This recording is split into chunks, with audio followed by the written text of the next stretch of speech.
So I've got a theory that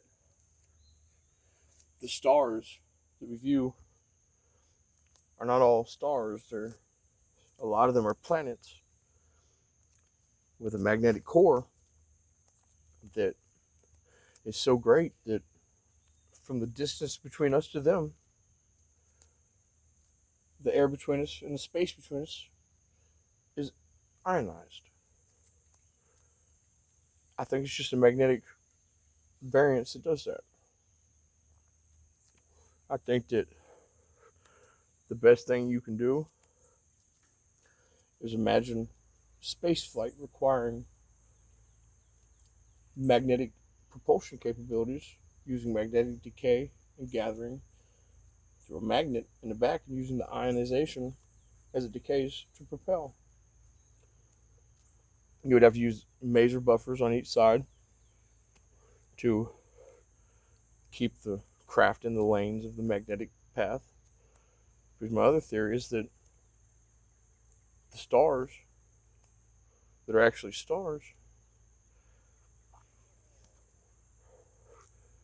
some of them are planets that aim their magnetic light at us. And the reason that magnetic light is aimed at us,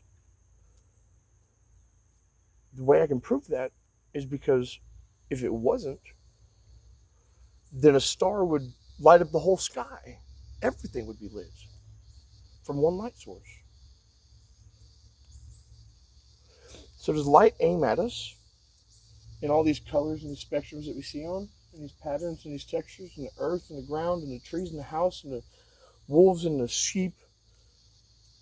Does that light aim at us through our pupil? Because there's a spirit in our body that is magnetic. And the core of that magnetism attracts through one point, through your eyes. Do photons only attract to magnetism? Or is it just everything? Because everything would only be one color if it was like that.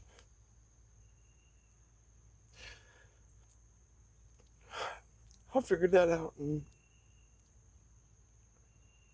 maybe 13 years, thinking, I think it makes sense. There's something better than this place, you know. There's an existence we evolved to that carries on, and I think that generations have passed into millions, not in the few hundreds or thousands. I think that what was 500 BC was a little more than 5,000 years ago, because there's a math on time and age that was done. And one of the basic principles of the foundation of math we do today was that after 100, everything multiplies by 100. After 1,000, everything multiplies by 1,000. That's how the Chinese count.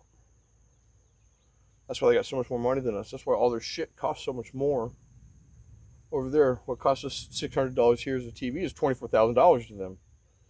But they make more money than us. They're more millionaires per capita in China than any other country. But in 2019, that was not a fact.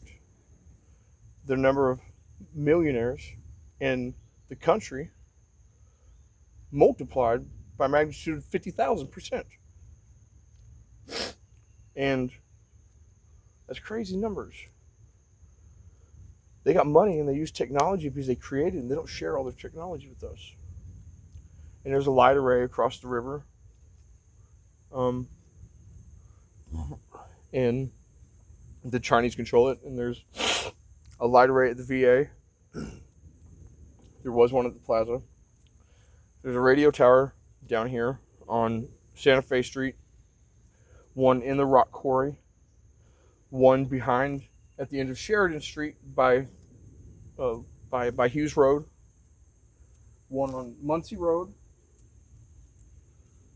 one on the back side of the VA that's small because of CCA stuff, and then CCA to Dairy Queen, and then I got Home Depot, I got Walmart,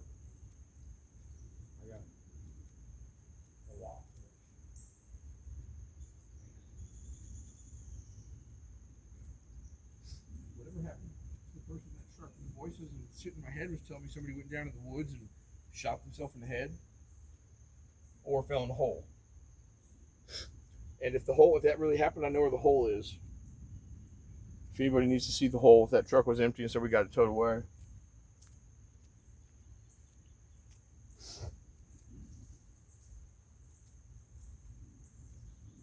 I stole a truck one time. The keys were in it for me, I thought. That's what I was told. Terrible. But I need my friends at NASA JPL to hear that.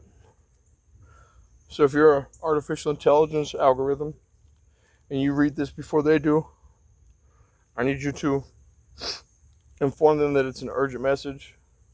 And I would just like to know what they think before I'm gone.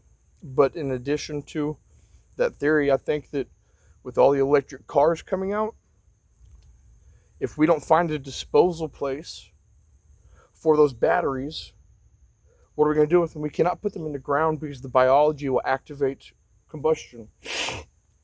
We can't put them in the ground because after that combustion, it becomes toxic. We don't want them in cars because when they get crushed in an accident, who's going to want to remove that electric force from a vehicle as it's leaking all over the place, killing you, electrocuting you, poisoning you, before you put it in a junkyard for parts? You can't put it in a junkyard for parts because it's dangerous and it's explosive.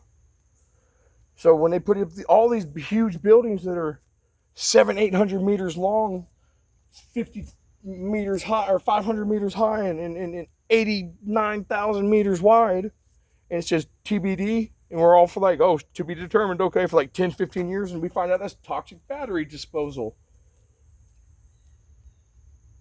Like we think they're building a city in there for us or something. It's that big.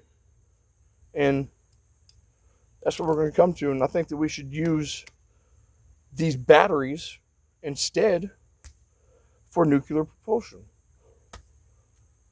Once they're dead, and if we have to drain them, try to control the draining, which is going to be impossible because we're going to drain all over the street. So it doesn't make sense. But if we could use that decayed battery, if we have to store them somewhere, instead of TBD, we could do a propulsion system that utilizes that as a fuel, a rocket fuel. I think that